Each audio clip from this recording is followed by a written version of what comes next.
I'm Larry Ray, President and CEO of American Manganese Inc., listed on the TSX Venture, ticker symbol AMY, A-M-Y, with proprietary patents in the U.S., China, and South Africa. Our focus is on recycling lithium-ion batteries for electric vehicles. China recently legislated the responsibility for recycling onto their electric vehicle manufacturers and importers. For more information, please visit AmericanManganeseInc.com or phone me, Larry Ray, at 778-574-4444. You're listening to HowStreet.com radio, available online at TalkDigitalNetwork.com. Welcome to HowStreet.com radio, the online source for market opinions. Here is Jim Goddard. My guest is Danielle Park, editor of the popular blog Juggling Dynamite and president of Venable Park Investment Council Incorporated. Welcome to the show, Danielle. Hi, Jim. Negative interest rates have hit Japan. It hasn't helped their stock market at all, but I heard people were stocking up on home safes to store their cash at home if they weren't going to make any money in the banks. Has that really happened? Yeah, well, people have a preoccupation with saving and with maintaining liquidity, and that is worldwide right now. It is driven partly by a profound distrust for politicians and central banks and financial institutions, which is for very good reason, because there's been such a long spate of fraud after fraud after fraud in the banking sector. And also just an aging demographic that is concerned about, making sure they have less risk and enough money to pay for their expenses, bills, that sort of thing. And so generally speaking, people are, figuring out ways to lower their costs and to stockpile their savings. And every time they, come out with a new scheme from the central banks about a way to force more credit on people, the less that is working and the more people are hunkering down and figuring out ways to save. So, the whole thing about negative interest rates, the logic of it is very perverse. They thought that if they, made it so it was almost a reward to borrow money as opposed to a cost, that, there'd be an incentive for more loans in the system, and in fact that's not happening. So the big news this week was, Japan, as you say, the stock market's been falling, they're back in recession, demand is receding on pretty much every metric, their manufacturing PMI is back under 50, everything. So with all of these, quote, stimulus measures that have been brought in by the Bank of Japan, the impacts are really going the opposite way, and that's a big frustration, I suppose, for the people who have believed implicitly in the power of monetary policies to force spending in an economy. As Bill Gross says, intelligent investors know that system is broken, that we've really hit the deep end of all these QE policies, and that the path back is sort of old-fashioned ideas about, paying down debt, building up savings, maintaining liquidity, targeting much lower expectations of return. There was McKinsey released another study just this week saying that people have to really get their minds around the future return scenario is nothing like they've been figuring on. So all these, for the last 25 years, you've had a financial industry that has promised people they can make things like 8% a year by taking on a portfolio of equity-based products, and the reality is that they have made about half that. And so you have a lot of funding deficits all over the world, from foundations and institutions, pensions, to individuals who are dramatically undersaved. In this brave new world, people stop with those, belief in fairies and central banks and all this nonsense and really get back to basics like, saving because you're spending less than you're earning, because you've paid down debt and have extra cash flow to set aside, and because you are looking after your own retirement needs, not by, going to the casino and plopping down money on the wheel, but because you're showing restraint and putting away a certain amount of your income now, so you'll have spending power in the future. One of the things the Japanese government said it might do, instead of quantitative easing, which of course hasn't worked anywhere to really do anything, they're going to give their people shopping vouchers to force them to spend money. But I feel anytime you put a number on a piece of paper, people will start trading that as if it was currency. It's really, honestly, we've just got so far into the rabbit hole here. It's nonsense after nonsense. The fact about human behavior is the older we get, the less we want to consume things, the more we want to just live simply, and also the more things a person already has, the less they want, right? It's sort of like it's the opposite of when someone starts out with nothing. They have needs and they have aspirations and they want to add things to their kit, so to speak. The older you are and the more things you have, the opposite is true. So we're in this whole worldwide preoccupation with downsizing in the developed world, and all these nonsensical ideas about if we only just push them a little harder, they will want to spend more, is just not having any reality in the real world. So central banks, that's been their one theme, that's been their one preoccupation, their one big idea, so to speak, over the past 30 years, lowering rates and pumping liquidity and forcing this kind of buying pressure into the economy. Well, now, we've, as I said, hit the wall on that. So all these things, all these ideas, the big surprise this week is that central banks did nothing, right? The Fed came up and said, we aren't going to raise rates because things are weakening. The Bank of Japan said, we're not going to do any more right now because they're already owning something like 90% of all the bonds, and they were buying a bunch of the equities. They own a huge amount of the financial assets in the country, all in this preoccupation with trying to, make stone the soup. Basically, make growth and economic demand out of thin air, and they just don't have the demographics to support that. So the world is going through this new phase, which is all about frugality, paying down debt, getting more efficient, and everyone needs to adjust their expectations and budgets to those new ideals. And to the extent that they, insist that they won't do that, that's the type of thing that causes, bankruptcy and failure, because people are defying the reality of the climate and trying to continue on this insatiable growth path, which is not sustainable. So another interesting thing this week was the Bank of International Settlements, which is, of course, this board of central bankers throughout the world who sit on this European meeting, and it's called the Bank of International Settlements while they're sitting on this board, and then they go back and head the Bank of England, like Mark Carney, or the Bank of the Federal Reserve out of the U.S., Janet Yellen. They all are those members. Anyway, I love it because when they go to these meetings in Europe, they put on different hats and they speak as if they were different people.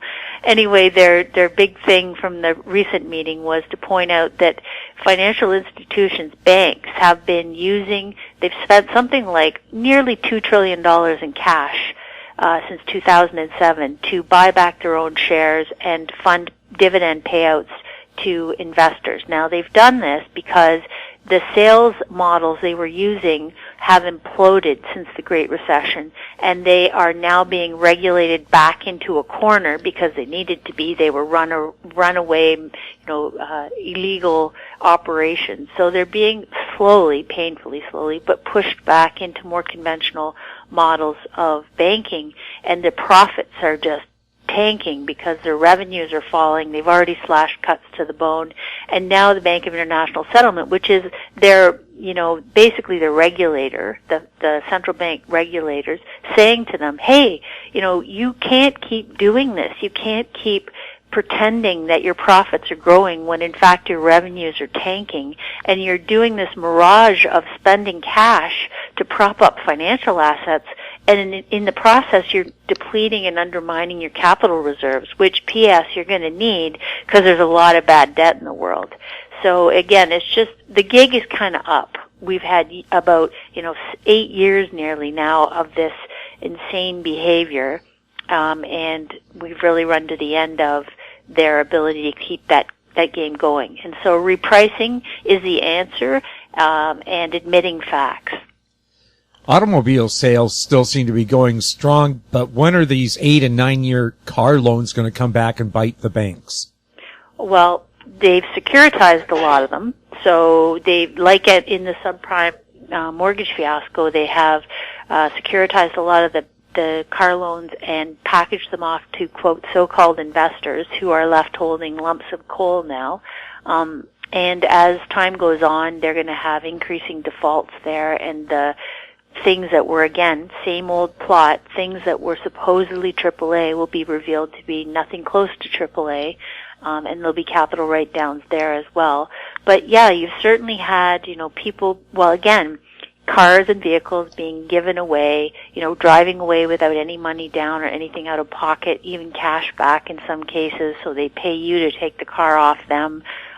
So certainly, people that are desperate or haven't got great financial discipline find it hard, I guess, to not say yes to an offer like, here, we'll give you cash and a new car and you drive away and you don't have to pay us anything. But it is such a short-term focus, and that's what we're writing about in our month-end letter this month is, we've been through this period of preoccupation with gaming, winning, gambling, nothing to do with investing, nothing to do with prudent financial, strength or what will build value for the future, but all about getting a quick buck and a get-rich-quick scheme and how to get free assets without putting out money. This has been this era of preoccupation, but I think, the next one is going to be something quite different. It's interesting, the former bank head of the UK central bank, Mervyn King, did an interview with CBC this week. I'm not sure if you caught that, but he's written a new book called The End of Alchemy.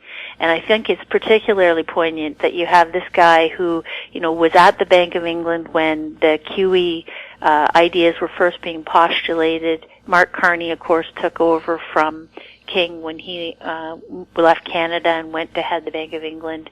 And he, I think he joins a chorus of these former bankers like Greenspan who started out this merry parade when they began the expansionary monetary policies that Greenspan started in the 80s as rates came down.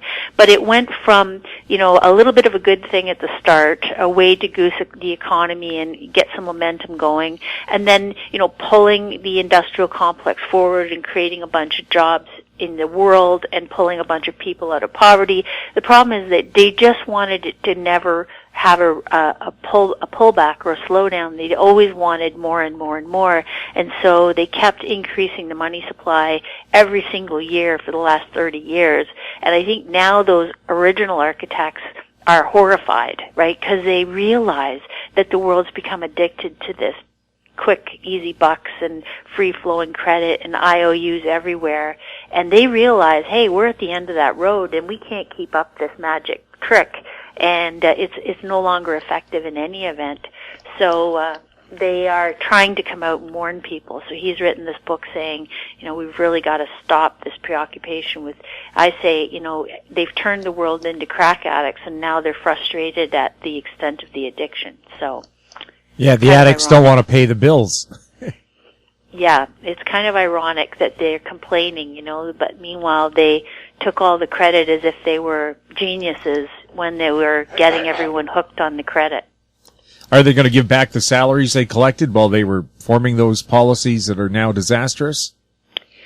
Yeah, well, there was I think you've hit on something that I say is critical. We've been through this phase where people have been rewarded for the inflation part of the debt cycle, right? So corporate pay, bonuses, everyone to do with finance as the zeros were added on received incredible payouts.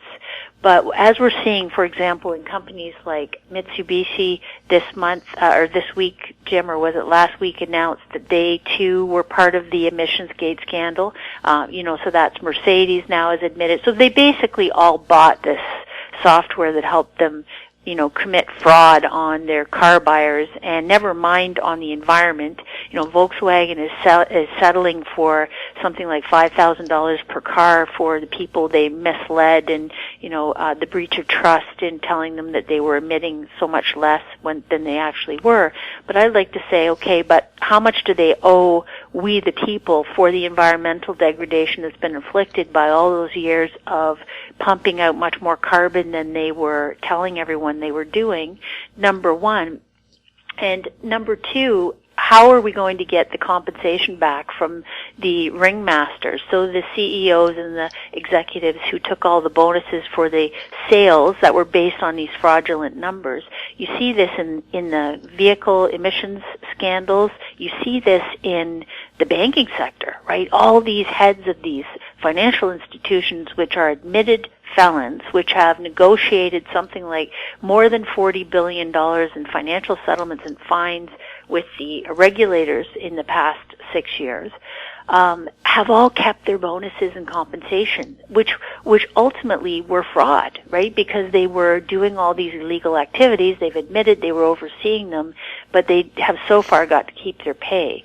So there was a bill proposed in the Congress in the United States last week that's proposing precisely that, so that there's a clawback feature if your company gets into criminal or regulatory problems that show that there was a intentional misleading of investors and the public and the customers, that you literally have to, your executive compensation clawed back. I think that's really getting to the issue, because until we have that nexus, that accountability between the individuals who are directing these crimes and the corporations who are paying the fees as a cost of doing business, until you get that personal connection where they are at risk of losing their money personally for these acts, I don't think you're going to get any serious curtailment of this behavior. So it was a step in the right direction, but it still has to get passed by the Senate, that bill. But I think,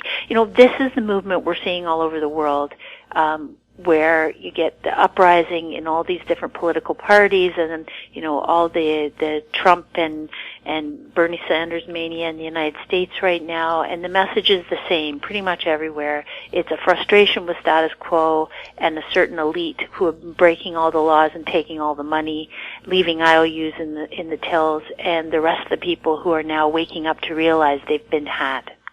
We'll have more with Danielle Park right after the break.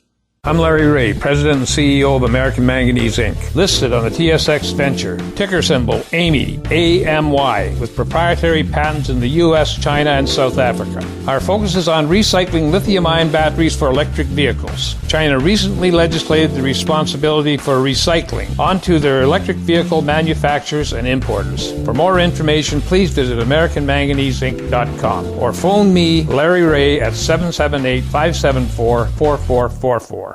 Unbelievable harmony, spectacular performance, the ultimate tribute to the Everly Brothers and Simon & Garfunkel. Bird Dog and the Vintage Electric Band coming to West Vancouver Friday, May 6th at the K-Meek Center. Buy online and save at ontourtickets.com. Welcome back. We're speaking with Danielle Park.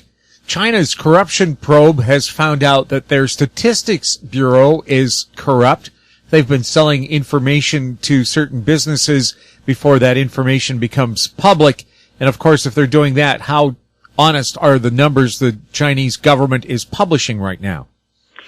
Jim, they've been doing that all over the world. This is the real irony. It's so easy to see in other countries when we look, but the truth is that it's been happening in the United States and other countries all over the place. So both, slips out of the central banks whether it be a speech they're doing to a certain elite group of bankers or financial types at a luncheon where they hat tip their policy decisions or what they're planning to do at an upcoming meeting so that only the people in that room get the head start on it, whether it be the actual slip of information that's released to certain journalists,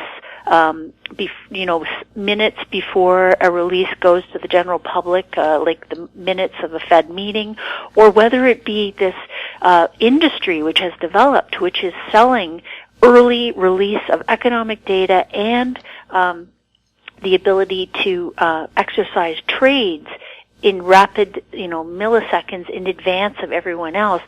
All the news bureaus in the world the financial reporting centers have been literally selling a preferential flow of information to a certain subscriber base for a cost.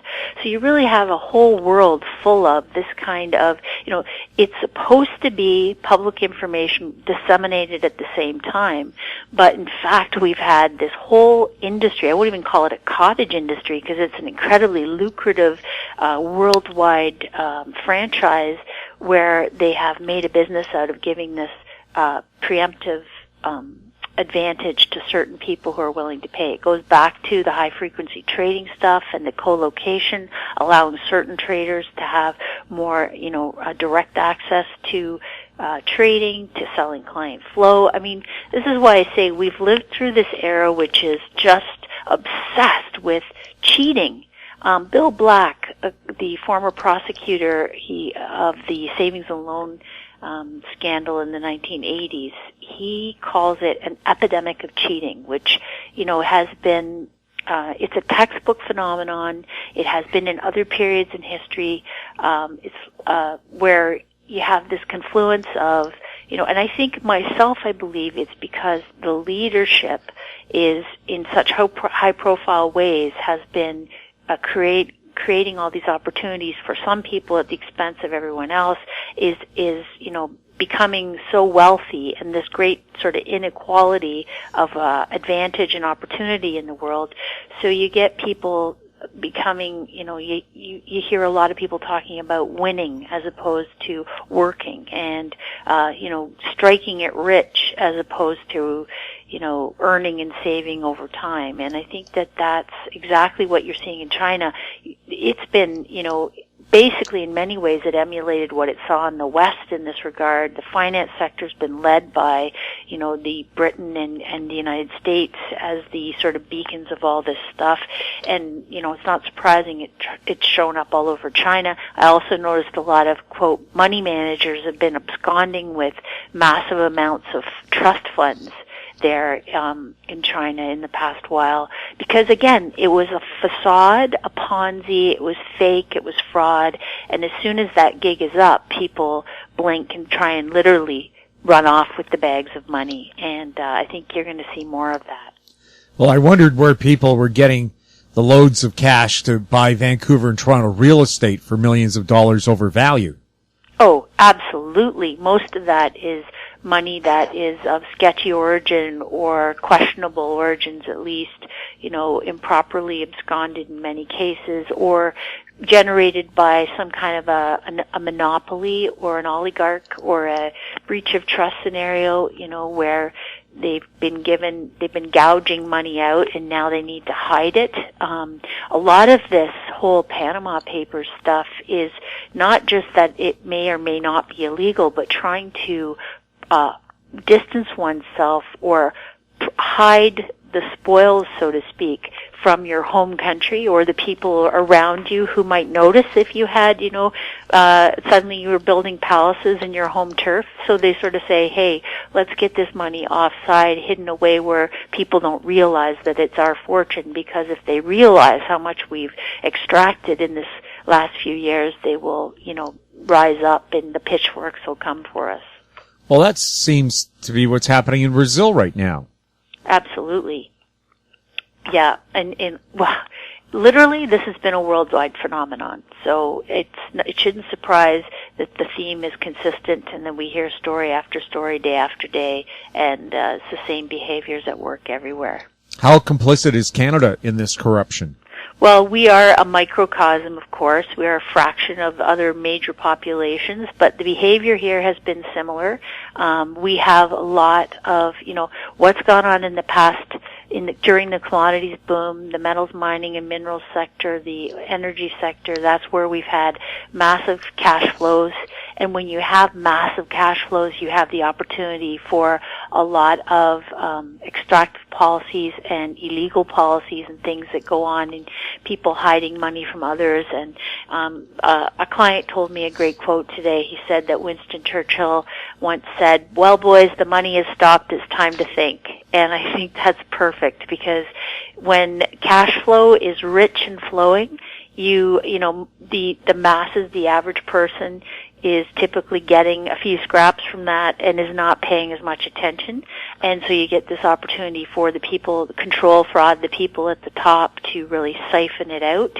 And it's when that cash flow starts to dry up and there's suddenly not that trickle down, there's not enough funds to cover basic necessities for the masses, that they start, sort of scrutinizing much more carefully. And by then, the money has to be hidden offshore somewhere, or else people start coming after it. And, you were mentioning at the beginning about taxation, property rates, property taxes going up all over, and that is going to be the case because, we've had this, as I say, this worldwide industry that's really boomed in the past 10 years about hiding money, right? Hiding cash in offshore jurisdictions in, Reno, all sorts of places, not necessarily offshore, even just within countries. You've had a whole accounting and legal business that has grown fat servicing this, ability to hide money from taxation.